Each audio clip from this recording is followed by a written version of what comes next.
جس دے وچ اے کربلا دے سانے دا لمحہ قائم ہو چکے ہے، سکوت پا چکے ہے۔ یہ کائنات رب نے کسی مقصد دے تحت تخلیق کیتی ہے۔ یہ جڑا ساڈا رب ہے نا، ساڈا پروردگار، ایک ذرہ بھی ریت دا بغیر مقصد دے تخلیق نہیں کرتا۔ اگر شعور ہوئے کھلا، اگر انسان دی اکھاں بصیرت ہوئے، صرف لائٹ نہ ہوئے، تو انہوں پتہ لگ سی کہ اے جڑے نمی بھرے بادل تیر دے ہوئے آمدن نا تے اپنی بونداں دی برسات کر دین، اندہ بھی کوئی مقصد ہے۔ یہ جڑی ہوا چل دی ہے نا تے پتے لہلان دے ہیں، اندہ بھی کوئی مقصد ہے۔ اے جڑے صحراواں دے وچ خشک بگولے رقص کر دین، اندہ بھی کوئی مقصد ہے۔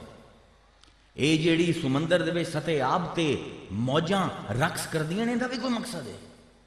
رات دے آمن دا مقصد ہے، دن دے آمن دا مقصد ہے۔ اِنَّ فِي خَلْقِ السَّمَاوَاتِ وَالْأَرْضِ وَاخْتِلَافِ اللَّيْلِ وَالنَّهَارِ لَآيَاتٍ لِأُولِي الْأَلْبَابِ۔ دنہ دے آمن جامن دے وچ، زمین دی اسمان دی تخلیق دے وچ عقل والے واسطے نشانی ہے۔ رب نے کچھ بھی بغیر مقصد دے نہیں تخلیق کیتا۔